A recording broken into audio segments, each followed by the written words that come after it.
Let's start. Yeah, we can start. Sharon, you can start by singing the song.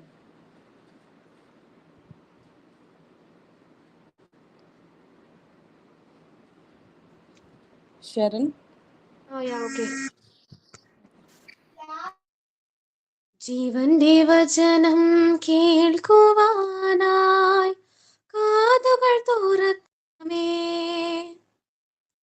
ജീവന്റെ നാഥനെ സ്വീകരിക്കാൻ ഹൃദയമൊരുക്കണമേ. ജീവന്റെ വചനം കേൾക്കുവാനായി കാതുകൾ തുറക്കണമേ. ജീവന്റെ നാഥനെ സ്വീകരിക്കാൻ ഹൃദയമൊരുക്കണമേ. വഴിയരികിൽ വീണ വിത്ത് പോലല്ല, പാറമേൽ വീണ വിത്ത് പോലല്ല, മുൾപടർത്തിൽ വീണ വിത്ത് പോലല്ല, നല്ല നിലത്തു വീണ വിത്ത് പോലെന്റെ ഹൃദയമൊരുക്കണമേ. ആദിയിലുണ്ടായ വചനം, ആത്മാവും ജീവനുമായ വചനം. ആദിയിലുണ്ടായ വചനം, ആത്മാവും ജീവനുമായ വചനം. ആർത്തിയോടെ സ്വീകരിക്കാൻ ഹൃദയമൊരുക്കണമേ. ആർത്തിയോടെ സ്വീകരിക്കാൻ ഹൃദയമൊരുക്കണമേ. വഴിയരികിൽ വീണ വിത്ത് പോലല്ല, പാറമേൽ വീണ വിത്ത് പോലല്ല, മുൾപടർത്തിൽ വീണ വിത്ത് പോലല്ല, നല്ല നിലത്തു വീണ വിത്ത് പോലെന്റെ ഹൃദയമൊരുക്കണമേ. ജീവന്റെ വചനം കേൾക്കുവാനായി കാതുകൾ തുറക്കണമേ. ജീവന്റെ നാഥനെ സ്വീകരിക്കാൻ ഹൃദയമൊരുക്കണമേ. ആമേൻ. Thank you, Sharon. Rachel, you can start reading the Bible. Yeah. Reading from the book of Psalms, chapter 8. O Lord our God, how majestic is your name in all the earth. You, whose glory above the heavens is chanted by the mouth of babies and infants, you have founded a bulwark because of your foes, to still the enemy and the avenger. When I look at your heavens, the work of your fingers, the moon and the stars which you have established, what is man that you are mindful of him, and the Son of Man that you care for him?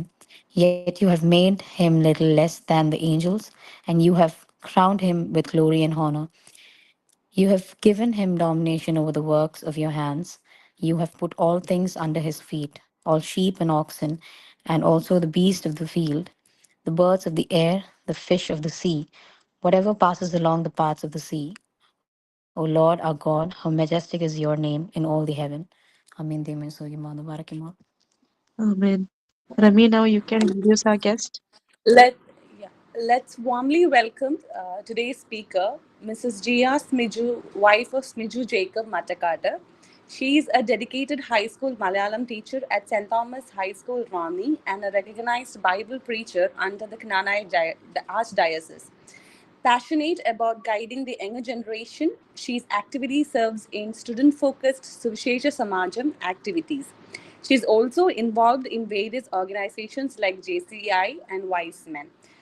So I humbly welcome Mrs. Gia Sneju for today's powerful words. Thank you. ദൈവതിരുനാമം മഹത്വപ്പെടട്ടെ. ഞാൻ പറയുന്ന കേൾക്കാമോ? കേൾക്കാം anti, കേൾക്കാം.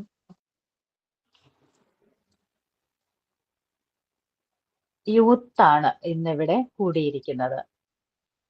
14 വയസ്സ് മുതൽ 24-30 വയസ്സ് വരെയുള്ള കുട്ടികളെ ആണ് നമ്മൾ യൂത്ത് എന്ന് പറയുന്നത്. അപ്പൊ യൂത്തിന്റെ പ്രായം എന്ന് പറയുമ്പോൾ വളരെ മനോഹരമായ ഒരു പ്രായമാണ്. നല്ല സ്വപ്നങ്ങളും നല്ല ചിന്തകളും ഒത്തിരി ആശയങ്ങളും പ്രവർത്തിക്കാനുള്ള മനസ്സും ഒക്കെയുള്ള ഒരു കാലഘട്ടത്തിന്റെ പേരാണ് കൗമാര കാലഘട്ടം അല്ലെങ്കിൽ യൂത്ത് എന്ന് പറയുന്നത്. അപ്പൊ അങ്ങനെയുള്ള കുറെ ആൾക്കാർ ഇന്നിവിടെ ഈ ഗൂഗിൾ മീറ്റിന്റെ അകത്ത് കൂടിയിരിക്കുകയാണ്. എന്തിനു വേണ്ടിയാണ് കൂടിയിരിക്കുന്നതെന്ന് ചോദിച്ചാൽ നമുക്ക് പറയാൻ സാധിക്കും, നമ്മൾ യേശുവിനെ കുറിച്ച്, ദൈവത്തെ കുറിച്ച് കേൾക്കാനാണ് കൂടിയിരിക്കുന്നത്. ഈ ദൈവത്തെ നമുക്കറിയാമോ? ഈ ദൈവം നമുക്ക് ആരാണ്? ആരാണ് ഈ ദൈവം?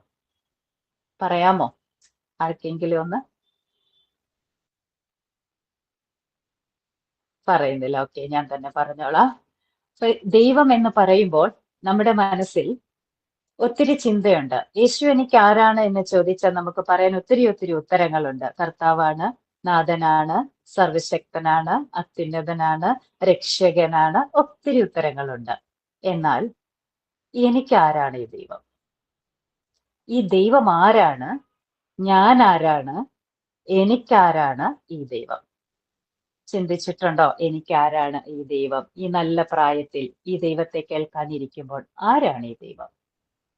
ബൈബിളിൽ അതിന്റെ അകത്ത് ഒരു അർത്ഥം പറയുന്നുണ്ട്. ഒരു വചനം കർത്താവ് ഇങ്ങനെ പഠിപ്പിക്കുന്നുണ്ട് നമ്മളെ. ശിഷ്യന്മാര് ചോദിക്കുന്നുണ്ട്, പ്രാർത്ഥിക്കാൻ അറിയില്ല ഞങ്ങൾക്ക്, ഞങ്ങളെ ഒന്ന് പ്രാർത്ഥിക്കാൻ പഠിപ്പിക്കാമോ എന്ന് ചോദിക്കുമ്പോൾ യേശു പഠിപ്പിക്കുന്ന ഒരു പ്രാർത്ഥനയുണ്ട്. നമ്മൾ എന്നും ചൊല്ലുന്നതാണ്, സ്വർഗസ്ഥനായ ഞങ്ങളുടെ പിതാവേ. എന്ന് വെച്ചാൽ ദൈവം പിതാവാണ് എന്ന് യേശു നമ്മെ പഠിപ്പിച്ചു. അപ്പൊ അപ്പനാണ്, നമ്മളുടെ അപ്പനാണ് ദൈവം. ഡാഡിയാണ്, പപ്പായാണ്, അല്ലെ ദൈവം? അതാണ്. അങ്ങനെയെങ്കിൽ നമുക്ക് നമ്മുടെ ഭൂമിയിലെ അപ്പനെ പറ്റി ഒന്ന് ചിന്തിക്കാം. നമ്മുടെ ഭൂമിയിലെ അപ്പൻ എന്ന് പറയുമ്പോൾ, എൻ്റെ അപ്പൻ എന്ന് പറയുമ്പോൾ ഞാൻ ചിന്തിക്കുന്നത്, എൻ്റെ അപ്പൻ എനിക്ക് എപ്പോഴും നല്ലത് മാത്രമേ പറയുകയുള്ളൂ. ഞാൻ തെറ്റ് ചെയ്താൽ എൻ്റെ അപ്പൻ എന്നെ ശിക്ഷിക്കും, അടി തരും. ചെറുപ്പത്തിൽ എനിക്ക് എന്നെ തെറ്റ് ചെയ്താൽ എൻ്റെ അപ്പൻ എന്നെ അടിക്കും. എൻ്റെ അപ്പൻ നന്മ ചെയ്യുമ്പോൾ എനിക്ക് സമ്മാനങ്ങളും തരും. അങ്ങനെയെങ്കിൽ നമ്മുടെ അങ്ങനെ അപ്പനാണെന്ന് പറയുമ്പോൾ ഈ ഒരു ചിന്തയാണ് നമ്മുടെ ബുദ്ധിയിൽ ഇരിക്കുന്നത്. നന്മ ചെയ്യുമ്പോൾ നമ്മെ സ്നേഹിക്കുന്ന, തിന്മ ചെയ്യുമ്പോൾ നമ്മെ ശിക്ഷിക്കുന്ന അപ്പൻ. അങ്ങനെയാണല്ലോ അപ്പൻ എന്ന് പറയുമ്പോൾ നമ്മുടെ മനസ്സിലുള്ളത്. അങ്ങനെയെങ്കിൽ ഈ അപ്പനോട് എല്ലാം തുറന്നു പറയാൻ പറ്റുമോ? നിശ്ചയമായും എല്ലാം തുറന്ന് നമ്മൾ പറയില്ല. പക്ഷെ ദൈവം അപ്പൻ എന്ന് പറയുമ്പോൾ നമ്മൾ പഠിച്ചിട്ടുള്ളത് എല്ലാം തുറന്നു പറയാം. പ്രായോഗിക ജീവിതത്തിൽ അത് ഉണ്ടാകുന്നു എന്ന് നമുക്ക് പറയാൻ പറ്റില്ല. എല്ലാം തുറന്നു പറയാം എന്ന് നമ്മൾ കേട്ടിട്ടുണ്ട്. ചിലപ്പോൾ നമ്മൾ തുറന്നു പറയുമായിരിക്കും, ഒക്കെ ചെയ്യുമായിരിക്കും. അപ്പൊ അങ്ങനെ തുറന്നു പറയാൻ പറ്റുന്ന ഒരാളാണോ ദൈവം എന്ന് നമ്മൾ ചിന്തിക്കേണ്ടിയിരിക്കുന്നു. മനുഷ്യന്റെ കഥ തുടങ്ങുന്നത് ഏദൻ തോട്ടത്തിലാണ്. ആദം, നമുക്കറിയാവുന്ന കാര്യമാണ്. ഏദൻ തോട്ടത്തിൽ ആദത്തെ സൃഷ്ടിച്ചതൊക്കെ നമുക്കറിയാം. അപ്പൊ ഏദൻ തോട്ടത്തിലെ ആദത്തിന്റെ അടുക്കലേക്ക് നമുക്ക് പോകാം, ഒന്ന് സഞ്ചരിക്കാം. ഉൽപ്പത്തി പുസ്തകം 3-ാം അധ്യായം 8-ാം വാക്യത്തിൽ ഇങ്ങനെ പറയുന്നുണ്ട്, വെയിലാറിയപ്പോൾ യഹോവയായ ദൈവം തോട്ടത്തിലൂടെ നടക്കുന്ന ശബ്ദം അവർ കേട്ടു. ആദത്തിന്റെ കഥ ഞാൻ വിസ്തരിച്ച് പറയേണ്ട ആവശ്യം ഇല്ല, എല്ലാവർക്കും അറിയാവുന്നതാണ്. ഈ യഹോവയായ ദൈവം തോട്ടത്തിലൂടെ നടക്കുന്ന ശബ്ദം ആദമും ഹൗവയുമാണ് കേൾക്കുന്നത്. സന്ദർഭം നമ്മൾക്കറിയാം. പറിക്കരുതെന്ന് പറഞ്ഞ പഴം പറിച്ച് ഭക്ഷിച്ചു, ഫലം കഴിച്ചു. അപ്പോ ഇവരിങ്ങനെ നോക്കുകയാണ്. യഹോവയായ ദൈവം വരുന്ന സമയം അവർക്കറിയാം. അവരിങ്ങനെ ശ്രദ്ധിച്ചിരിക്കുകയാണ്, യഹോവ വരുന്നുണ്ടോ? അങ്ങനെ ശ്രദ്ധിച്ചിരുന്ന് അവര് കേൾക്കുകയാണ് ആ ശബ്ദം, യഹോവയായ ദൈവം നടന്നു വരുന്ന ശബ്ദം. എന്ന് വെച്ചാൽ അതിന്റെ അർത്ഥം ദിവസവും യഹോവയായ ദൈവം ഇവരുടെ അടുക്കൽ വരാറുണ്ടായിരുന്നു എന്നാണ്. എന്ന് വെച്ചാൽ അവരുമായിട്ട് സംസാരിക്കാറുണ്ടായിരുന്നു എന്നാണ് അർത്ഥം. അങ്ങനെയെങ്കിൽ യഹോവയായ ദൈവം വരുന്ന സമയം എന്ന് പറയുന്നത് വെയിലാറുമ്പോഴാണ്. അതൊരു 4 മണി സമയമായിട്ട് ഞാൻ കാണുകയാണ്. 4 മണി സമയത്തിനൊരു പ്രത്യേകതയുണ്ട്. 4 തൊട്ട് 6 വരെ വൈകുന്നേര സമയത്തിനൊരു പ്രത്യേകതയുണ്ട്. ആ പ്രത്യേകത ഞാൻ ചിന്തിക്കുന്നത് ഇങ്ങനെയാണ്. കൊച്ചു കുട്ടികൾ കളിക്കാൻ പോകുന്ന സമയം, നമ്മൾ വീട്ടിലുള്ളവരൊക്കെ ഒന്ന് റിലാക്സ് ചെയ്യുന്ന സമയം, അല്ലാതെ ഒരുപാട് ജോലിയൊന്നും ചെയ്യുന്ന സമയമല്ല. കൂട്ടുകൂടുന്നൊക്കെ ഒരു സമയമാണ്, സംസാരിക്കുന്ന സമയമാണത്. അങ്ങനെയുള്ള സമയമാണ് ഈ വെയിലാറുന്ന സമയം. അതിന്റെ അർത്ഥം യഹോവയായ ദൈവം ഈ ആദമിനോടും ഹവ്വയോടും സംസാരിക്കാൻ, കൂട്ടുകൂടാൻ വരുന്ന സമയമാണ്. എല്ലാ ദിവസവും വരുമായിരുന്നു. എന്ന് വെച്ചാൽ ഈ അപ്പൻ ഒരു ഇന്റിമേറ്റ് ഫ്രണ്ട്ഷിപ്പ് ഇവരുമായിട്ട് ഉണ്ടായിരുന്നു എന്നാണ് അർത്ഥം. എന്തും പറയാൻ പറ്റുന്ന സ്നേഹവാനായ ഒരു അപ്പനാണ്. അതാണ് ദൈവത്തെ നമ്മൾ അപ്പൻ എന്നതുകൊണ്ട് ഉദ്ദേശിക്കുന്നത്. അതായത് എന്തും പറയാം, എന്ത് രഹസ്യങ്ങളും പറയാം. ആ ഒരു ഇന്റിമേറ്റ് ഫ്രണ്ട്ഷിപ്പാണ് ആ ഏദൻ തോട്ടത്തിൽ ഉണ്ടായിരുന്നത്. അപ്പൊ ഈ ഏദൻ തോട്ടത്തിൽ നിന്ന് ആദാമും ഹവ്വയും പുറത്തായി. മുന്നോട്ടുള്ള ചരിത്രമൊക്കെ നമുക്കറിയാം. അങ്ങനെ വരുമ്പോൾ നമുക്ക് വീണ്ടും ഒരു സംശയം വീണ്ടും നിൽക്കുകയാണ്. ഈ അപ്പൻ ശിക്ഷിക്കുന്ന അപ്പനല്ലേ? ഒരു തെറ്റ് ചെയ്തപ്പോൾ ശിക്ഷിച്ചു. നമുക്ക് സംശയമായി. നിങ്ങളുടെ മനസ്സിലും കാണും ആ സംശയം. മുന്നോട്ടുള്ള ചരിത്രം പഠിക്കുമ്പോൾ നമുക്കറിയാം, ഇസ്രായേൽ ജനം കണ്ടിരുന്ന ദൈവം എന്ന് പറയുന്നത് തെറ്റ് ചെയ്താൽ ശിക്ഷിക്കും, നന്മ ചെയ്താൽ അനുഗ്രഹിക്കും. അങ്ങനെ ഒരു ദൈവത്തെയാണ്. പുതിയ നിയമത്തിലേക്ക് വരുമ്പോൾ കർത്താവ് ദൈവത്തെ പരിചയപ്പെടുത്തുന്നുണ്ട്. എന്നാൽ നമ്മുടെ മനസ്സിൽ ഇത് തന്നെ അല്ലേ? നമ്മളൊന്ന് ചിന്തിച്ചു നോക്കിയേ. നമ്മുടെ ബുദ്ധിയിലും ഈ ദൈവം എന്ന് പറയുന്നത് തെറ്റ് ചെയ്താൽ ശിക്ഷിക്കും, നന്മ ചെയ്താൽ അനുഗ്രഹിക്കും. ഇതാണ് നമ്മുടെ ബുദ്ധിയിൽ നമ്മൾ വെച്ചിരിക്കുന്ന കാര്യം. യേശുക്രിസ്തു നമ്മെ പഠിപ്പിക്കുകയാണ്.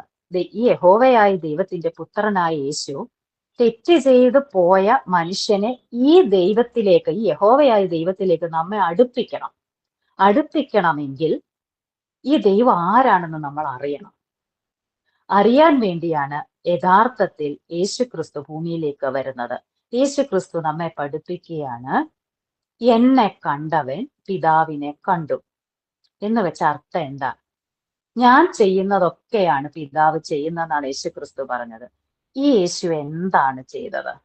ഈ യേശു ഒരു വേശ്യ സ്ത്രീയെ യേശുവിന്റെ മുമ്പിൽ കൊണ്ടുവന്നിട്ട്, ബൈബിളിൽ പറയുന്നുണ്ട്, കൊണ്ടുവന്നിട്ട് ചോദിക്കുകയാണ്, നീ, മറ്റുള്ളവർ ചോദിക്കും യേശുവിനോട്, നീ ആണെങ്കിൽ ഇവളെ എങ്ങനെ വിധിക്കും?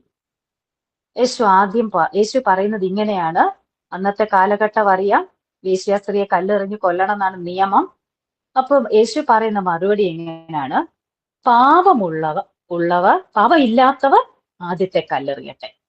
അപ്പൊ എല്ലാവരും പോയാണ്. യേശു പറയുന്ന മറുപടി എന്താ? ഞാനും നിന്നെ വിധിക്കുന്നില്ല, മേലിൽ പാപം ചെയ്യരുത്. അപ്പൊ യേശു പറയുകയാണ്, മനസ്സുണ്ടോ പശ്ചാത്തപിക്കാൻ? ഈ ആദവും പിതാവാം ദൈവവും തമ്മിലുള്ള ആ ബന്ധത്തിലേക്ക് നിനക്ക് തിരിച്ചു പോകാൻ സാധിക്കും. മനസ്സുണ്ടോ? പാപത്തേക്ക് എന്ന് ഏറ്റുപറഞ്ഞ് തിരിച്ചു ചെല്ലാൻ മനസ്സുണ്ടോ? ഉണ്ടെങ്കിൽ അത് സാധിക്കുമെന്നാണ് യേശുക്രിസ്തു അവിടെ തന്റെ പ്രവൃത്തിയിലൂടെ കാണിച്ചു തരുന്നത്. യേശു ഒരു കഥ പറയുന്നുണ്ട്, ധൂർത്തപുത്രന്റെ കഥ. ധൂർത്തപുത്രന്റെ കഥ ഇങ്ങനെയാണ്. നിങ്ങൾക്കെല്ലാം അറിയാവുന്നതാണ്, എന്നാലും ഞാനൊന്ന് പറയുകയാണ്. ഒരപ്പന് 2 മക്കളുണ്ട്. ഈ രണ്ടാമത്തെ മകൻ സ്വത്ത് പാതി ചോദിച്ചുകൊണ്ട്, തനിക്ക് അവകാശപ്പെട്ട സ്വത്താണ് ചോദിക്കുന്നത്. സ്വത്ത് ചോദിച്ചുകൊണ്ട് ഇവന് പോവുകയാണ്, എല്ലാം വാങ്ങിച്ചുകൊണ്ട് പോവുകയാണ്. അവൻ ചെന്ന് ഈ സ്വത്തൊക്കെ നശിപ്പിക്കുന്നു കൂട്ടുകൂടി. പിന്നീട് അവന് ഭക്ഷണം കഴിക്കാൻ പോലും പറ്റാത്ത അവസ്ഥയില് ദാരിദ്ര്യം അനുഭവിക്കുന്നു. അവൻ പന്നികളെ നോക്കുന്ന ജോലിയിൽ ഏർപ്പെടുന്നു. പക്ഷെ ഇവന് ഭക്ഷണം കിട്ടാതെ വരുമ്പോൾ അവൻ തന്റെ അപ്പനെ പറ്റി ഓർക്കുകയാണ്. തിരിച്ച് ഈ മകൻ തന്റെ അപ്പന്റെ ഭവനത്തിലേക്ക് വരികയാണ്. ആ ഭാഗം വളരെ മനോഹരമാണ്. ബൈബിളിൽ ഇങ്ങനെയാണ് പറഞ്ഞിരിക്കുന്നത്, ദൂരെ നിന്ന് തന്റെ മകൻ വരുന്നത് ഈ അപ്പൻ കണ്ടു. ദൂരെ നിന്ന് കണ്ടു, ഓടിച്ചെന്നു, കെട്ടിപ്പിടിച്ചു, ഉമ്മ വെച്ചു, മോതിരം അണിയിച്ചു, ചെരുപ്പ് കൊടുത്തു, വസ്ത്രം കൊടുത്തു, കൊഴുപ്പിച്ച കാളക്കുട്ടിയെ അറുത്ത് വിരുന്ന് നടത്തി. കുറെ വെർബാണ് അവിടെ പറയുന്നത്, കുറെ ക്രിയകളാണ് അവിടെ പറയുന്നത്. ഓടിച്ചെന്ന് കെട്ടിപ്പിടിച്ചു എന്ന് വെച്ചാൽ അർത്ഥം, ഈ അപ്പൻ, മകൻ പോകുമ്പോൾ ഈ അപ്പൻ അറിയാം ഈ മകൻ തിരിച്ചു വരും. അത് നോക്കിയിരിക്കുന്ന ഒരു അപ്പനാണ്. എന്നെയും നിങ്ങളെയും നോക്കിയിരിക്കുന്ന ഒരു ദൈവമുണ്ട്. തന്റെ അടുക്കലേക്ക് എല്ലാം പറയുന്ന ആ അപ്പനെ സ്നേഹിക്കുന്ന ഒരു മകനും മകളും ഒക്കെയാണ് നമ്മൾ. തിരിച്ചു വരുന്ന നോക്കിയിരിക്കുന്ന ഒരപ്പനുണ്ട്. നമ്മൾ തിരിച്ചു വരാൻ ഒത്തിരി മനസ്സ് കാണിച്ചാൽ, ഒരു സ്റ്റെപ്പ് നമ്മൾ മുന്നോട്ട് വെച്ചാൽ 10 സ്റ്റെപ്പ് ദൈവം നമ്മുടെ അടുക്കലേക്ക് വരും. എന്നിട്ട് ഓടി വന്ന് കെട്ടിപ്പിടിക്കും, ഉമ്മ വെക്കും, നമുക്കെല്ലാം വേണ്ടിയതെല്ലാം നൽകും. അത് കഴിഞ്ഞത്തെ വാക്കിങ്ങനാണ്: കൊഴുപ്പിച്ച കാളക്കുട്ടിയെ അറുത്ത് വിരുന്നൊരുക്കി. അതായത് മക്കള് തിരിച്ചു വരുമ്പോ സ്വർഗത്തിൽ വലിയ വിരുന്ന് നടക്കും. ആ കാളക്കുട്ടിക്ക് മുമ്പ് പ്രയോഗിച്ചിരിക്കുന്ന വാക്കിങ്ങനാണ് കൊഴുപ്പിച്ച എന്ന് വെച്ചാൽ, നമ്മള് എന്താണ്, ഈ ധൂർത്തപുത്രൻ പോയപ്പോൾ തന്നെ അപ്പൻ ഒരു കാളക്കുട്ടിയെ വാങ്ങിച്ച് അതിൽ തീറ്റിപ്പോറ്റി മകൻ തിരിച്ചു വരുമ്പോൾ വിരുന്നു നടത്താൻ ഒരുങ്ങിയിരിക്കുന്ന അപ്പനാണ്. അപ്പൊ നമ്മൾ തിരിച്ചു വരുമ്പോൾ ആഹ്ലാദിക്കുന്ന ഒരു വലിയ സമൂഹമുണ്ട് ദൈവത്തിന്റെ കൂടെ. അത് നോക്കി പാർത്തിങ്ങനെ ഇരിക്കുകയാണ് തമ്പുരാൻ. യേശു കാണിച്ചു തരാൻ, ഇതാണ് സ്വർഗത്തിലെ എൻ്റെ അപ്പൻ. ആര് തിരിച്ചു വന്നാലും സ്വീകരിക്കും. ചോദിക്കുന്നില്ല പകുതി പണം കൊണ്ടുപോയല്ലോ, വീട്ടിലെ സ്വത്തിന്റെ പകുതി കൊണ്ടുപോയില്ലേ, എവിടെ കൊണ്ട് കളഞ്ഞു എന്ന് ചോദിച്ചോ? ഈ ധൂർത്തപുത്രനോട് എന്തെങ്കിലും ചോദിക്കുന്നുണ്ടോ? നീ ആരുടെ കൂടെ കൂട്ടുകൂടിയത്? എന്തെങ്കിലും എന്താണ് ഇപ്പൊ പറയുന്ന പോലെ ഡ്രഗ് ഒക്കെ ഉപയോഗിച്ചോ? ഒന്നും പറയുന്നില്ല, ഒന്നും പറയുന്നില്ല, ഒന്നും ചോദിക്കുന്നില്ല, അല്ലേ? അല്ലെ നിനക്ക് ഞാൻ തന്നല്ലേ എന്ത് ചെയ്യും? ഒന്നും ചോദിക്കുന്നില്ല, ഒരക്ഷരം പോലും ചോദിക്കുന്നില്ല. പകരം എന്ത് ചെയ്യാണ്? ഓടിച്ചെന്ന് കെട്ടിപ്പിടിച്ച് ഉമ്മ വെച്ച് എല്ലാം കൊടുത്ത് സ്വീകരിക്കുന്ന അപ്പനാണ്. യേശുക്രിസ്തു പറയാണ്, നിന്റെ പാപം എത്ര കടും ചുവപ്പായാലും അത് ഹിമം പോലെ വെണ്മയാക്കാൻ എനിക്ക് സാധിക്കും എന്ന്. പിതാവ്, നമ്മുടെ പിതാവ് അങ്ങനത്തെ പിതാവാണെന്ന് പറയണം. അല്ലാതെ നമ്മൾ ശിക്ഷിക്കാനിരിക്കുന്ന ഒരു പിതാവല്ല, നമ്മൾ സ്നേഹിക്കാനിരിക്കുന്ന ഒരു പിതാവാണ്. ആ പിതാവിനെയാണ് നമ്മൾ മനസ്സിലാക്കേണ്ടത്. അപ്പൊ നിങ്ങളുടെ ഒക്കെ മനസ്സിൽ ഒരു ചിന്ത കാണും. കുറച്ച് വയസ്സൊക്കെ ആയല്ലോ, 18, 19, 20 ഒക്കെ ആയി കാണുമല്ലോ. നമുക്കറിയാം നമ്മൾ ആരാണെന്ന് ശരിക്കും നമുക്കറിയാം. നമ്മളുടെ അവസ്ഥ നമുക്ക് മാത്രമേ അറിയുള്ളൂ. നമ്മൾ എന്തൊക്കെയാണ് കാണുന്നത്, എന്തൊക്കെയാണ് ചെയ്യുന്നത്, എന്തൊക്കെയാണ് ചിന്തിക്കുന്നത്, ഇതൊക്കെ നമ്മൾ പറയുന്നത്, നമ്മൾ മറ്റുള്ളവർ ഇടപെടുന്നത്, മാതാപിതാക്കളോട്, സഹോദരങ്ങളോട്, സമൂഹത്തിലൊക്കെ നമ്മൾ ഇടപെടുന്ന കാര്യങ്ങളൊക്കെ നമുക്കറിയാം. നമ്മളെ നന്നായിട്ട് അറിയാം. അറിയത്തില്ലെന്നൊക്കെ നമ്മൾ വെറുതെ പറയുന്നതാണ്. നമ്മൾ പലപ്പോഴും ചിന്തിച്ചിട്ടില്ലേ, ഈ ദൈവത്തിലേക്ക് തിരിച്ചു പോകാൻ സാധിക്കുമോ എന്നൊക്കെ ചിന്തിച്ചിട്ടുണ്ടാകാം ഏതെങ്കിലുമൊക്കെ ഒരു നിമിഷത്തിൽ. ഇല്ലെങ്കിൽ എന്നെ ഇത്രയും ദൈവം സ്നേഹിച്ചിട്ട് ഇനി എങ്ങനെയാണ് തിരിച്ചു പോകുന്നതെന്ന് നമ്മൾ ചിന്തിച്ചിട്ടില്ലേ?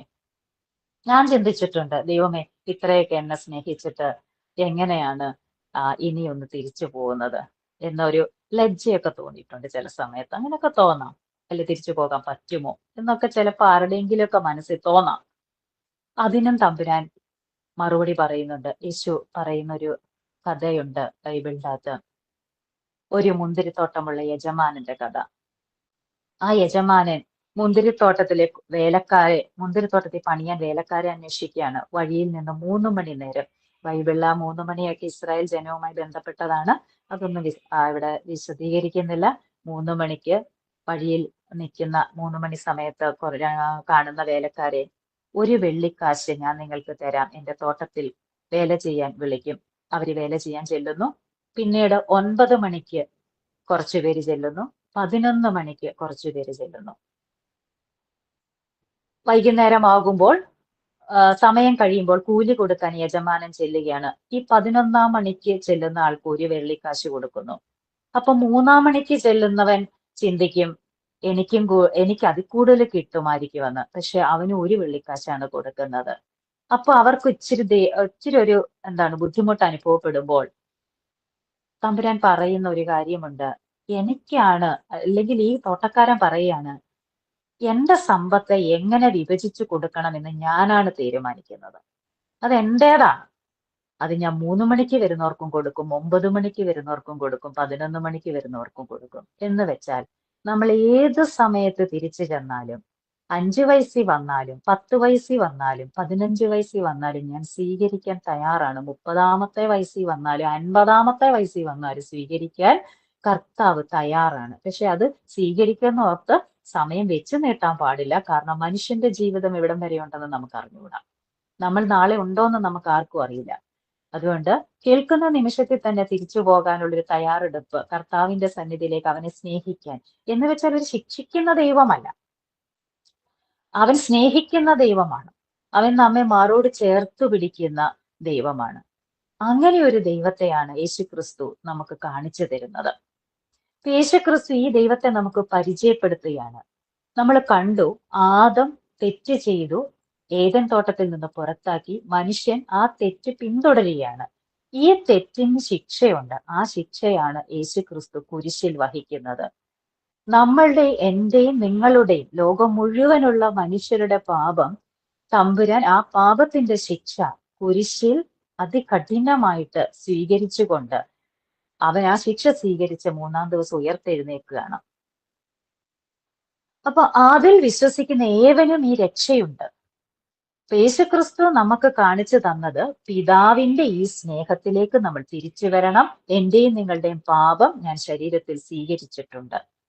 ആ പാപത്തിന്റെ ശിക്ഷ യേശുക്രിസ്തു സ്വീകരിച്ചു കഴിഞ്ഞു. ഇനി നമ്മൾ ആ പിതാവിലേക്ക് തിരിച്ചു ചെന്നാൽ മതി. ആ പിതാവിനെ ഒന്ന് സ്നേഹിച്ചാൽ മതി. അവൻ സ്നേഹിക്കാൻ തയ്യാറായി നിൽക്കുകയാണ്. ഇനി അവനെ നമുക്ക് ഇതെങ്ങനെ സാധിക്കും? അടുത്ത ചോദ്യമാണ്, ഇതെങ്ങനെ സാധിക്കും?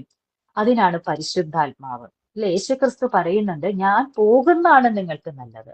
ഞാൻ പോയാൽ എന്റെ നാമത്തിൽ പിതാവാം ദൈവം അയക്കുന്ന പരിശുദ്ധാത്മാവ് നിങ്ങളുടെ അടുക്ക വരും. അവൻ നിങ്ങളെ എല്ലാം ഓർമ്മിപ്പിക്കും. ഞാൻ പഠിപ്പിച്ചത്, യേശുക്രിസ്തു പഠിപ്പിച്ചതെല്ലാം ഓർമ്മിപ്പിക്കുകയും അത് ചെയ്യാൻ ശക്തരാക്കുകയും ചെയ്യും. അപ്പൊ എല്ലാം ഓർമ്മിപ്പിച്ചുകൊണ്ട് എല്ലാം പരിശുദ്ധാത്മാവ് നമ്മുടെ ഉള്ളിൽ വസിക്കും. അതാണ് നമ്മൾ മാമോദീസായിലൂടെ ഈ പരിശുദ്ധാത്മാവിനെ സ്വീകരിച്ചത്. മാമോദീസായിലൂടെ സ്വീകരിച്ച പരിശുദ്ധാത്മാവിനെ, എല്ലാവരും ഇവിടെ ഇരിക്കുന്നവരെല്ലാം ക്രിസ്ത്യാനികളാണ്. നമ്മൾ സ്വീകരിച്ച പരിശുദ്ധാത്മാവിനെ നമ്മൾ ചാരവിട്ട്, പാപമാകുന്ന ചാരവിട്ട് മൂടി വെച്ചേക്കാണ്. അതിനെ നമ്മൾ ജ്വലിപ്പിക്കണം. റൂഹായെ നമ്മൾ വരാൻ പറയണം. പരിശുദ്ധാത്മാവ് എന്നിലേക്ക് വന്ന് നിറയണമേ എന്ന് പറയണം. അപ്പോൾ ഈ പരിശുദ്ധാത്മാവ് നമ്മളെ വഴി നടത്തിക്കൊള്ളും. നമ്മൾ ഏത് വഴിയെ പോണമെന്ന് അവൻ പറഞ്ഞുകൊള്ളും. ആദ്യം എന്റെ രാജ്യവും നീതി അന്വേഷിക്കുക, അതോടുകൂടി എല്ലാം നിനക്ക് തരുമെന്ന് പറഞ്ഞിട്ടുണ്ട്. അങ്ങനെയെങ്കിൽ നമ്മൾ അവിടുത്തെ രാജ്യവും നീതി അന്വേഷിക്കുക, പരിശുദ്ധാത്മാവിനോട് പ്രാർത്ഥിക്കുക, തൃത്വൈക ദൈവത്തോട് പ്രാർത്ഥിക്കുക. നമ്മൾക്ക് തീർച്ചയായും തമ്പുരാന്റെ ആ സ്നേഹം അനുഭവിക്കാനായിട്ട് സാധിക്കും. ഒരു കഥയും കൂടെ പറഞ്ഞുകൊണ്ട് ഞാൻ നിർത്തുകയാണ്. 15 മിനിറ്റ് ആണെന്ന് തോന്നുന്ന സമയം, 15 മിനിറ്റ് കൂടുതൽ എടുത്തോ എന്നൊരു സംശയം. ഓക്കെ, കർത്താവ് ഒരാട്ടിടയന്റെ കഥ പറയുന്നുണ്ടല്ലോ. 100 ആടുകൾ ഒരു ഇടയനുണ്ടായിരുന്നു. ഈ ഇടയൻ 100 ആടുകളെ കൊണ്ട് പോകുന്ന വഴിക്ക് ഒരാട് നെ കാണുന്നില്ല. ഈ ഇടയൻ എന്ത് ചെയ്തു? ആടിനെ അവിടെ നിർത്തിയിട്ട് ഈ ഒരാടിനെ തപ്പി പോവുകയാണ്. ബുദ്ധി കൊണ്ടൊന്ന് ചിന്തിച്ചു നോക്കി. 99 അവിടെ നിർത്തിയിട്ട് ഒരാടിന്റെ പുറകെ പോയാലുള്ള അവസ്ഥ. നിങ്ങളാണെ പോവോ? ഞാനാണെ പോത്തില്ല. ഒന്ന് പൊക്കോട്ടെ, ബാക്കി 99 ഉണ്ടല്ലോ എന്ന് ചിന്തിക്കുക അല്ലേ? ഈ ആടിനെ തപ്പി ഈ ഇടയൻ പോവുകയാണ്. 99 അവിടെ നിർത്തിയിട്ട് ഈ ഒന്നിനെ തപ്പി പോവുകയാണ്. ആ ഒന്നിനെ തപ്പി തേടി തിരിച്ചു വന്ന് കൂട്ടത്തിൽ വെക്കുകയാണ്. അപ്പൊ അതിൻ്റെ അകത്ത് ഒരു 5 എണ്ണം പോകും. അപ്പോൾ ഈ ഇടയൻ എന്ത് ചെയ്യും? ഈ 5 എണ്ണത്തിനെ തപ്പി തേടി തിരിച്ചു കൊണ്ടുവരും. അപ്പൊ അതിൻ്റെ അകത്ത് ഒരു 10 എണ്ണം പോകാം. എന്താണ് ഈ കഥയുടെ അർത്ഥം? ഞാനും നിങ്ങളുടെ അവസ്ഥയാണ് പറയുന്നത്. കർത്താവ് നമ്മളെ എല്ലാം ചേർത്ത് പിടിച്ചു. പല കാരണങ്ങൾ കൊണ്ട് നമ്മൾ ഈ തമ്പുരാനെ വിട്ടുപോകുന്ന ഓരോരുത്തരുടെയും പുറകെ ഈ തമ്പുരാൻ വരും. വന്നിട്ട് ചേർത്ത് പിടിക്കും. എത്ര പ്രാവശ്യം വേണേലും കൂടെ പോയി നമ്മളെ തിരിച്ചു പിടിച്ചു കൊണ്ടുവരാൻ അവൻ തയ്യാറാണ്. ഒരു മനസ്സ് നമ്മൾ വെച്ചാൽ മതി. പിതാവിന്റെ സ്നേഹം. ആരാണ് ഈ ദൈവം എന്ന് ചോദിച്ചാൽ എന്റെ പിതാവാണ് ഈ ദൈവം. എന്നെ ഒത്തിരി സ്നേഹിക്കുന്ന ദൈവം, എന്നെ ശിക്ഷിക്കാനിരിക്കുന്ന ദൈവമല്ല, എന്നെ സ്നേഹിക്കാനിരിക്കുന്ന ദൈവമാണെന്ന് യേശുക്രിസ്തു പഠിപ്പിച്ചു. പരിശുദ്ധാത്മാവിന്റെ ശക്തിയാൽ ആ തമ്പുരാനെ സ്നേഹിക്കുവാനും ഈ ജീവിതകാലം മുഴുവൻ സ്നേഹിച്ച് ജീവിക്കുവാനും എനിക്കും നിങ്ങൾക്ക് സാധിക്കട്ടെ എന്ന് പ്രാർത്ഥിച്ചുകൊണ്ട് വാക്ക് നിർത്തുന്നതോടൊപ്പം, യൂത്ത് എന്ന് പറയുന്ന അല്ലെ കൗമാര കാലഘട്ടം എന്ന് പറയുന്ന, യൗവന കാലഘട്ടം എന്നൊക്കെ പറയുന്ന കാലഘട്ടത്തിലാണ് എല്ലാം പ്രവർത്തിക്കുന്ന കാലഘട്ടം. പ്രവർത്തിക്കാൻ സന്നദ്ധമായ മനസ്സുള്ള ഒരു കാലഘട്ടമാണ്. ഈ സമയത്താണ് ഈശോ നമ്മുടെ ഉള്ളിലേക്ക് ഓരോ വിത്തിനെ പാകുന്നത്. ഇവിടെ ഇരിക്കുന്ന ഓരോരുത്തരുടെ മനസ്സിലേക്ക് എല്ലാ വ്യാഴാഴ്ച വൈകിട്ടും 10 മണിക്ക് കൂടുന്ന നിങ്ങളുടെ മനസ്സിലേക്ക് തമ്പുരാൻ വചനമാകുന്ന വിത്തിനെ കൊണ്ടുവന്ന് വെക്കട്ടെ. എന്നിട്ട് അത് വളർന്ന് വലുതായി വൻവൃക്ഷമായി അനേക മനുഷ്യർക്ക് തണലായി നിങ്ങൾ ഓരോരുത്തരും തീരട്ടെ എന്ന് ആത്മാർത്ഥമായിട്ട് പ്രാർത്ഥിച്ചുകൊണ്ട് വാക്കുകൾ അവസാനിപ്പിക്കുന്നു. Thank you, Mrs. Jia, teacher, for a wonderful godly words. I would like to welcome Ronnie Miss for the closing prayer. ദൈവമായ കർത്താവെ, ഞങ്ങൾക്ക് ഈ ഒരു സമയത്ത് ഇത്രയും നല്ലൊരു മെസ്സേജ് ഞങ്ങൾക്ക് കേൾക്കുവാൻ കൃപ നൽകിയതിനെ ഓർത്ത് ആയിരം ദൈവത്തെ സ്തുതിക്കുന്ന കർത്താവെ. ആ വചനമാകുന്ന വിത്ത് ഞങ്ങളുടെ ഉള്ളിൽ പാകപ്പെടണം കർത്താവെ. ദൈവം നിന്റെ വചനത്തിലുണ്ടല്ലോ, എന്നെ സ്നേഹിക്കുന്നവനും എൻ്റെ വചനം പ്രമാണിക്കും, എൻ്റെ പിതാവും അവനെ സ്നേഹിക്കും, ഞങ്ങൾ അവൻ്റെ അടുക്കൽ വന്ന് അവനോട് കൂടെ വാസം ചെയ്യും. എൻ്റെ അപ്പനെ ഒന്ന് സ്നേഹിക്കുവാൻ, എൻ്റെ അപ്പനെ സ്നേഹിക്കുമ്പോൾ ആ പിതാവിനെയും സ്നേഹിച്ച് ആ തമ്പുരാൻ ഞങ്ങളുടെ ജീവിതത്തിലേക്ക് കടന്നു വരണമെന്ന് ഞങ്ങൾ കർത്താവെ ആഗ്രഹിക്കുന്ന കർത്താവെ. എൻ്റെ ദൈവം, ഞങ്ങൾ ഒരുപാട് കുറവുകളും കുറ്റങ്ങളും ഒക്കെ ഞങ്ങളുടെ ജീവിതത്തിൽ സംഭവിച്ചിട്ടുണ്ട്. എന്നാലും ആ മുടിയനായ പുത്രനെ പോലെ ഞങ്ങളെ സ്വീകരിക്കണം കർത്താവെ. ഈശോ ദൈവം, ഞങ്ങൾ തെറ്റ് ചെയ്താലും കർത്താവെ ഞങ്ങളെ ചേർത്ത് പിടിക്കുന്ന തമ്പുരാനെ, അപ്പ ഞങ്ങളുടെ അപ്പനാണല്ലോ ദൈവമായ കർത്താവെ. എൻ്റെ ദൈവമേ, ഭൂമിയിലെ കർത്താവെ ദോഷികളായ മക്കൾ, കർത്താവ് ദോഷികളായ നിങ്ങളുടെ മക്കൾ നല്ല ദാനത്തെ ദോഷികളായ നിങ്ങൾക്ക് നിങ്ങളുടെ മക്കൾക്ക് നല്ല ദാനത്തെ കൊടുക്കുവാൻ അറിയുന്നുവെങ്കിൽ സ്വർഗസ്ഥനായ പിതാവ് തന്നോട് യാചിക്കുന്നവർക്ക് പരിശുദ്ധാത്മാവിന് എത്രയോ അധികം കൊടുക്കും. ഭൂമിയിലുള്ള അപ്പൻ തന്റെ മക്കളെ എത്രത്തോളം സ്നേഹിക്കുകയും കരുതുകയും ചെയ്യുന്നു കർത്താവെ. അതിനൊക്കെയും ഉപരി ഞങ്ങളെ കരുതുന്ന സ്നേഹിക്കുന്ന ഞങ്ങളുടെ സ്വർഗസ്ഥനായ പിതാവെ, ഞങ്ങളുടെ കൂടെ ഉണ്ടാകണമേ അപ്പാ. ദൈവമേ, ഞങ്ങളുടെ ടീച്ചർ പറഞ്ഞതുപോലെ ഒരു പരിശുദ്ധാത്മാവിന്റെ ശക്തമായ സാന്നിധ്യം ഞങ്ങളുടെ ഹൃദയങ്ങളിൽ വന്ന് നിറഞ്ഞു കവിയുമാറാകണമേ അപ്പാ. ദൈവമായ കർത്താവെ, ഈ സമയത്ത് കർത്താവെ, ടീച്ചറിന്റെ കർത്താവെ, നിന്റെ മകളെ എത്രത്തോളം നീ ഒഴുക്കിയതിനെ ഓർത്ത് ദൈവമേ ആയിരം സ്തുതിക്കുന്ന കർത്താവെ. ദൈവമായ കർത്താവെ, ദൈവമേ കർത്താവെ, നീ അനുഗ്രഹത്തിന്റെ വലിയ വാതിലുകളെ തുറന്നു തരണമപ്പ. സ്വർഗത്തിന് വേണ്ടി കർത്താവെ ദൈവം നല്ല ദാസിയായി കർത്താവ് ഒഴുക്കിയെടുക്കുമാറാകണമെന്ന് ഞങ്ങൾ ആത്മാർത്ഥമായി ആഗ്രഹിക്കുന്നപ്പ. ദൈവം, ഇവിടെ നിന്ന് കടന്നു വന്നിരിക്കുന്ന ഓരോരുത്തരെയും സമർപ്പിച്ചു പ്രാർത്ഥിക്കുന്നു. ഞങ്ങൾക്ക് എല്ലാവർക്കും വ്യത്യസ്തങ്ങളായ പ്രതിസന്ധികളിലൂടെയും പ്രശ്നങ്ങളിലൂടെയും കടന്നു പോകുന്നവരുണ്ടപ്പ. ദൈവം, ജോലിക്ക് വേണ്ടി ആഗ്രഹിക്കുന്നവരിതിലുണ്ട് കർത്താവെ. കുടുംബജീവിതത്തിന് വേണ്ടി ആഗ്രഹിക്കുന്നവരുണ്ട് കർത്താവെ. ജീവിതത്തിൽ സമാധാനത്തിന് വേണ്ടി കർത്താവെ, കുടുംബജീവിതത്തിലൊക്കെയും സമാധാനത്തിന് വേണ്ടി ആഗ്രഹിക്കുന്നവരുണ്ട് കർത്താവെ. എൻ്റെ ദൈവമേ, കുഞ്ഞുങ്ങളില്ലാതെ ഭാരപ്പെടുന്നവരുണ്ട് കർത്താവെ. ദൈവമേ, ജോലി മേഖലകളിലെ സ്ട്രെസ് കൊണ്ട് ഭാരപ്പെടുന്നവരുണ്ട് കർത്താവെ. അങ്ങനെ വിവിധ പ്രതിസന്ധികളിലൂടെ കടന്നു പോകുന്നവരാണപ്പ ഞങ്ങൾ ഈ ഓൺലൈൻ മീറ്റിംഗിൽ കൂടിയിരിക്കുന്ന ഇത്രയും ആളുകളും. കർത്താവെ, ഞങ്ങളുടെ ഓരോരുത്തരുടെയും പ്രതിഭാരങ്ങളെ കർത്താവെ, ഞങ്ങളുടെ ഓരോരുത്തരുടെയും പ്രതിസന്ധികളെ പ്രശ്നങ്ങളെയും എല്ലാം കർത്താവെ നിന്റെ കരത്തിലേക്ക് സമർപ്പിച്ചു പ്രാർത്ഥിക്കുന്നു. അപ്പന്റെ വചനത്തിലുണ്ടല്ലോ കർത്താവെ, ഞാൻ നിന്നെ എൻ്റെ ഉള്ളം കയ്യിൽ വെച്ചിരിക്കുന്നു, നിന്റെ മതിലുകൾ എൻ്റെ മുമ്പിൽ എല്ലായ്പ്പോഴും ഇരിക്കുന്നു. കർത്താവെ, ഞങ്ങളുടെ പ്രതിസന്ധികളെ, ഞങ്ങളുടെ പ്രശ്നങ്ങളെ, ഞങ്ങൾ അഭിമുഖീകരിക്കുന്ന ഓരോ പ്രശ്നങ്ങളും കർത്താവെ നീ അറിയണമേ അപ്പ. ഞങ്ങളുടെ ഓരോ പ്രശ്നങ്ങളും ഞങ്ങളുടെ ഓരോ പ്രതിസന്ധികളും തമ്പുരാൻ ഏറ്റെടുക്കണം അപ്പ. ദൈവമായ കർത്താവെ, നീ ജോസഫിന്റെ കൂടെ ആയിരുന്നതുപോലെ, ജോസഫ് യഹോവയുടെ കൂടെ ആയിരുന്നു, അതുകൊണ്ട് ജോസഫ് ചെയ്ത എല്ലാ കാര്യത്തിലും വിജയം കൈവരിച്ചു. എൻ്റെ അപ്പ, അതുപോലെ ജോസഫിന്റെ കൂടെ ആയിരുന്നതുപോലെ ഞങ്ങളുടെ ഓരോരുത്തരുടെയും കൂടെ ആകണമപ്പ. ഞങ്ങളുടെ ഓരോരുത്തരുടെയും പ്രശ്നങ്ങളും പ്രതിസന്ധികളെയും അഭിമുഖീകരിക്കാൻ ഈശോ ഞങ്ങളുടെ കൂടെ ഉണ്ടാകുമാറാകണമേ. ജോസഫ് ഫലപ്രദമായ മുന്തിരിവള്ളിയും നീരുറവയ്ക്ക് അരുവിയുള്ള ഫലപ്രദമായ മുന്തിരിവള്ളിയും, ആ മുന്തിരിവള്ളി അതിന്റെ കൊമ്പുകൾ ആ മതിലിന്മേൽ പടരുന്നു. എൻ്റെ ദൈവമേ, ആ കൊമ്പായിട്ട് കർത്താവ് ഒരു ഫലപ്രദമായ മുന്തിരിവള്ളിയായിട്ട് ഞങ്ങളെ ഓരോരുത്തരെയും ഒഴുക്കി തീരുമാനാക്കണമേ.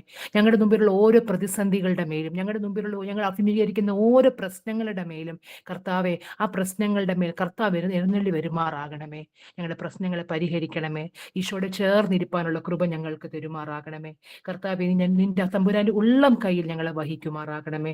കർത്താവ്, ഞങ്ങൾ വിളിച്ചപേക്ഷിക്കുന്ന സമയത്തൊക്കെ ദൈവമേ, സിയോനിൽ നിന്നും ദൈവം ഞങ്ങളെ അനുഗ്രഹിക്കുമാറാകണമേ. ആകാശവും ഭൂമിയും ഉണ്ടാക്കിയ ദൈവം ഞങ്ങളെപ്പോഴും ഞങ്ങളുടെ കൂടെ ഉണ്ടാകണമേ. ദൈവം, ഈ പ്രാവശ്യം ഞങ്ങളുടെ കർത്താവ് ദൈവത്തിന്റെ സാന്നിധ്യം ഞങ്ങളുടെ കൂടെ ഉണ്ടാക്കണമേ. അടുത്ത തേഴ്സ്ഡേയിൽ ഞങ്ങൾക്ക് വീണ്ടും ജോയിൻ ചെയ്യുന്നവോളം ദൈവത്തിന്റെ കൃപയും കരുണയും ഞങ്ങളെ എപ്പോഴും ഞങ്ങളെ പിന്തുടരുമാറാകണമേ. ആമീൻ. ആമേൻ. കഴിഞ്ഞ ആഴ്ച നമ്മൾ പറഞ്ഞ പോലെ ആർക്കെങ്കിലും എന്തെങ്കിലും ടെസ്റ്റിമോണി പറയാനുണ്ടെങ്കിൽ they can do it now. ആർക്കെങ്കിലും ഉണ്ടോ?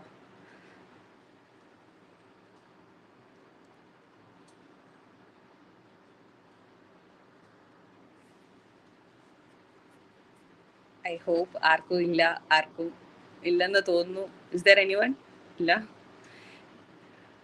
Okay, we can close this thing by നമുക്ക് സ്വർഗസ്നായ പിതാവേയും കൃപ നിറഞ്ഞ മറിയമേയും ഒന്നിച്ച് ചൊല്ലി നമുക്കിത് വൈൻഡപ്പ് ചെയ്യാം. സോ പറ്റുവാണെങ്കിൽ എല്ലാവരും മൈക്ക് ഒന്ന് ഓൺ ചെയ്ത് ഒന്നിച്ച് എല്ലാവരും ചൊല്ലുക. സ്വർഗസ്നായ ഞങ്ങളുടെ പിതാവേ, നിന്റെ തിരുനാമം പരിശുദ്ധമാക്കണമേ, നിന്റെ രാജ്യം വരണമേ, നിന്റെ തിരുവുള്ളം സ്വർഗ്ഗത്തിലെ പോലെ ഭൂമിയിലുമാകണമേ. ഞങ്ങൾക്ക് ആവശ്യമുള്ള ആഹാരം ഞങ്ങൾക്ക് തരണമേ, ഞങ്ങളുടെ പരീക്ഷയിലേക്ക് ഞങ്ങളെ പ്രവേശിപ്പിക്കരുതേ, രക്ഷിക്കണമേ. തുടർന്നാൽ രാജ്യവും ശക്തിയും ഭൗതിന്റെയും കൃപ നിറഞ്ഞ മറിയമേ, നിനക്ക് സമാധാനം. നമ്മുടെ കർത്താവ് അങ്ങയുടെ എന്റെ വയറ്റിലെ ഫലമായി മറിയമേ തമ്പുരാന്റെ അമ്മേ, പാപികളായ ഞങ്ങൾക്ക് വേണ്ടി ഇപ്പോഴും തമ്പുരാനോട് അപേക്ഷിക്കുന്നു.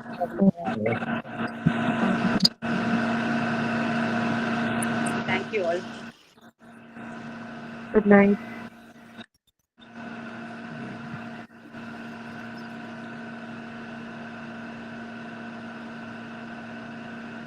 Thank you and good night.